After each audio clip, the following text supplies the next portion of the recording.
Bentley Blower, one of the most iconic cars of the pre-war years. Developed by Sir Tim Birkin in a quest for more speed, in conjunction with Amherst Villiers, he attached a supercharger to the front of the car. This gave the car almost 240 brake horsepower, above the 175 brake horsepower for the road car. And at Brooklands, it took the lap record at just over 137 miles an hour.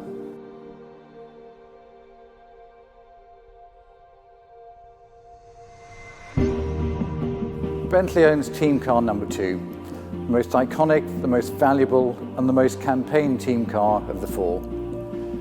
The car took part in many endurance races in 1930, most notably driven by Sir Tim Birkin in the 1930 Le Mans. Famously fast, but sadly unreliable, the car never won a race.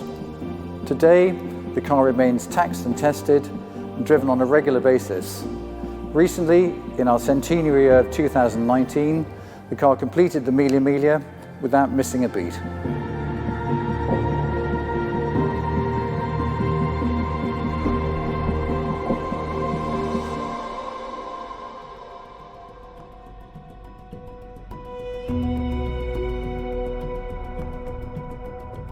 As part of the rebirth of Mulliner, the oldest coach builders in the world, we were looking for something to do with the ingenuity, the creativity and the engineering skills that we had developed through the restoration of the Corniche.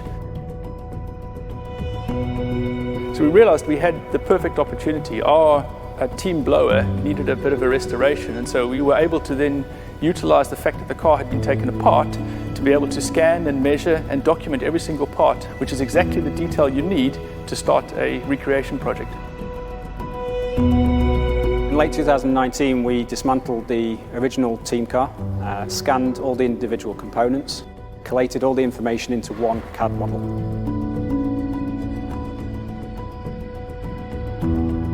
From that, we learnt a lot of history about the parts, a lot of history about the car. The chassis itself was twisted from several accidents that it had had in its racing career. We carefully restored and put the car back together, and in doing so we spent over 300 hours cleaning the car. When we'd learnt everything we could, we immediately started the engineering of Car Zero. We started the assembly of that car 7 months ago in a specially set up Mulliner workshop. We used the CAD model that we created and working with specialists around the country and experts to create nearly 2,000 parts required for the car.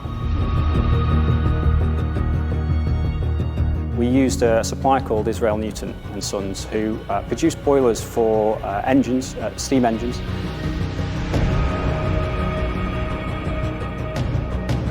They used the techniques that we needed to produce the chassis authentically. So they're hand-formed, hand-heated and hammered chassis.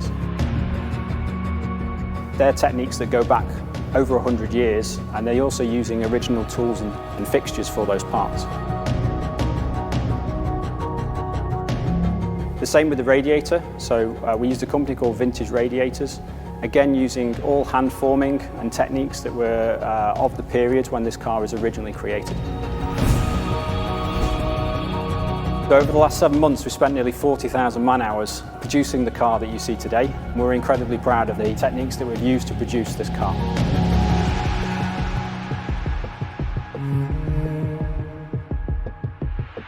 Recreating designs from the 1920s is an incredibly difficult and complex process. Fortunately, here in Mulliner, we have a large group of talented craftsmen working in metal and in wood and in leather that enable us to utilize those skills and look back at the designs from the past to create this new car. The new blowers have a brand new ash frame.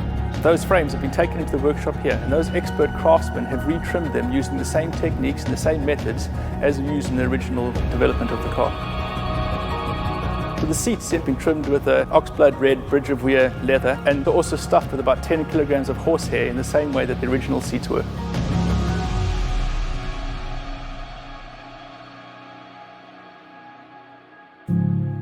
We have created a brand new car that has all the essence and the engineering and the design of a car that's nearly 100 years old. And to see that come to life and to be recreated is an amazing experience. We're incredibly proud of what we've managed to achieve here.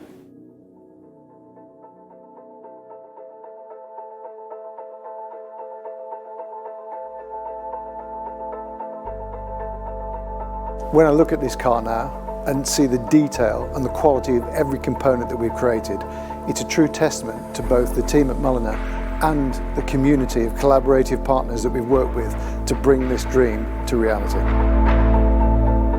When we set out on this project for the continuation car, we never imagined how well it would turn out. The craftsmanship and the engineering of this car is absolutely world class. But the most important thing is, of course, the way it feels on the road. So now it's my great privilege to be the first person to drive it on the Bentley closed roads, and I think I'll go and do that right now, if you'll excuse me.